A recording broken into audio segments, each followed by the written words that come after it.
السلام علیکم دوستوں اور ساتھیوں، اس سے قبل کی ویڈیو میں ہم نے آپ کو مسلمانوں کے پہلے خلیفہ حضرت ابو بکر صدیق رضی اللہ تعالیٰ عنہ کے دور کے متعلق آگاہی فراہم کی تھی۔ یہ ویڈیو اسی سلسلے کی دوسری ویڈیو ہے۔ ذمیوں کے حقوق کی نگہداشت۔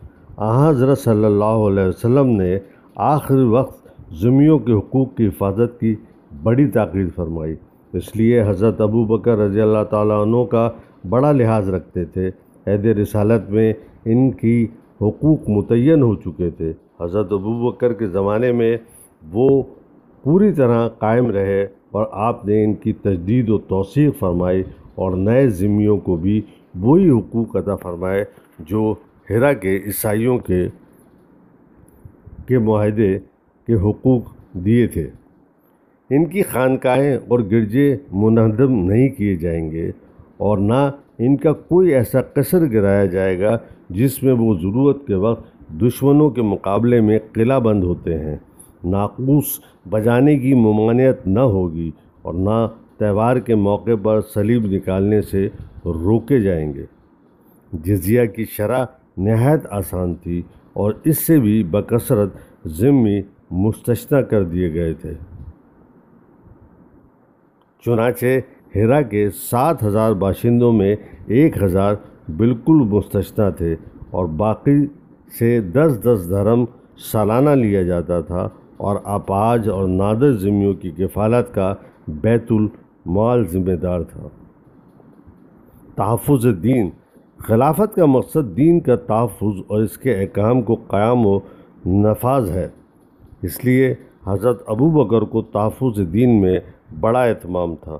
کوئی ایسی بات جو عہد رسالت میں نہ تھی نہ ہونے دیتے تھے۔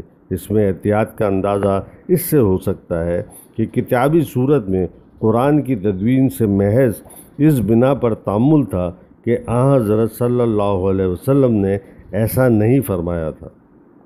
حدیثوں کی روایت میں بڑی احتیاط اور چھان بین سے کام لیتے تھے۔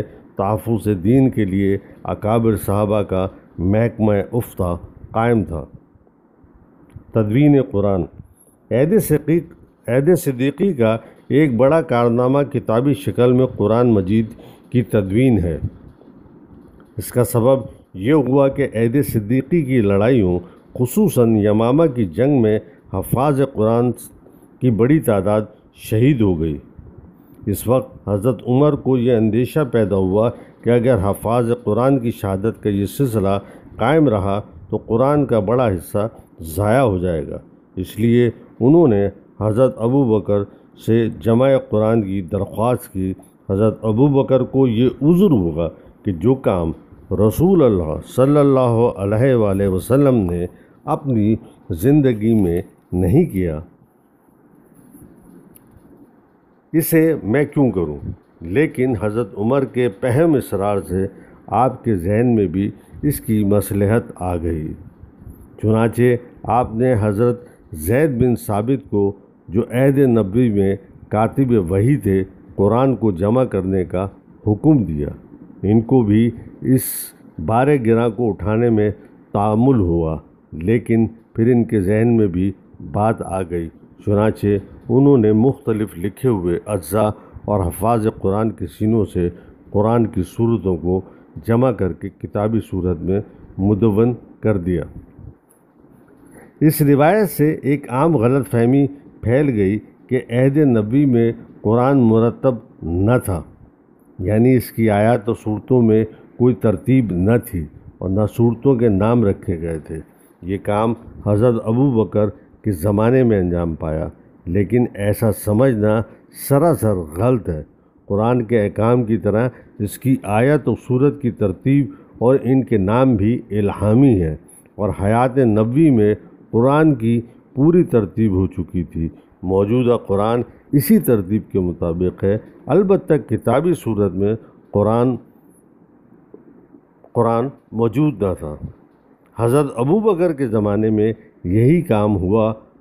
حافظ ابن حجر لکھتے ہیں، اللہ تعالیٰ نے اپنے قول میں بیان فرما دیا ہے کہ قرآن صحیفوں میں جمع ہے، قرآن صحیفوں میں لکھا ہوا موجود تھا، لیکن اس کے اجزاء متفرق تھے۔ حضرت ابوبکر نے ان کو ایک جگہ جمع کر دیا جو ان کے بعد محفوظ رہا، اور حضرت عثمان نے اس کے متعدد نسخے نقل کرا کے دوسرے شہروں میں بھیجے۔ حدیثوں کی کتابوں میں اس قسم کی بکثرت روایت ہے کہ جب کوئی صورت، آیات یا حکم نازل ہوتا تو آن حضرت صلی اللہ علیہ وسلم کاتب وحی صحابہ کو حکم دیتے تھے کہ اسے فلاں صورت میں فلاں آیت کے بعد لکھا جائے، اور جب ایک صورت ختم ہو جاتی تھی تو دوسری شروع ہوتی تھی۔ کبھی ایسا بھی ہوتا تھا کہ بیک وقت مختلف آیت نازل ہوتی تھی، آپ صلی اللہ علیہ وسلم انہی آیت اور معنی کی مناسبت سے مختلف صورتوں میں لکھواتے تھے۔ اس طرح قرآن کے نزول کے ساتھ آپ کی ہدایت کے مطابق آیت و صورت کی ترتیب بھی ہوتی تھی۔ آپ کی نمازوں کے سلسلے میں اس قسم کی بہت سی روایتیں ہیں کہ فلاں فلاں وقت کی نماز میں آپ نے فلاں فلاں صورتیں پڑھی۔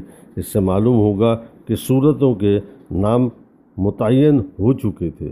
اس سلسلے میں بخاری کی یہ روایت عہد نبوی میں ترتیب قرآن کا نہایت بہن ثبوت ہے کہ حضرت جبرائیل علیہ السلام ہر سال آپ کو ایک مرتبہ قرآن سنایا کرتے تھے، اور وفات کے سال 2 مرتبہ سنایا۔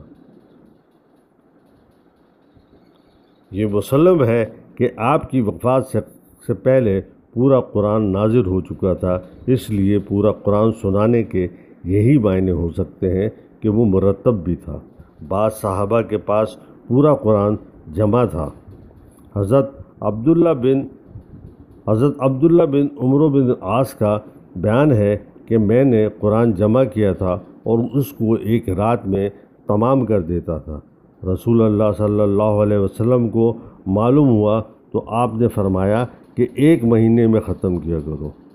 میں نے عرض کیا مجھ میں اس سے زیادہ کی طاقت ہے، فرمایا تو 20 دن میں پڑھا کرو۔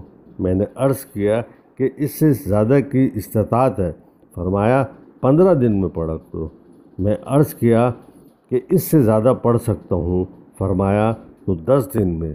میں نے عرض کیا کہ اس سے زیادہ کی قوت ہے، فرمایا تو 7 دن میں پڑھا کرو، اس سے زیادہ نہیں۔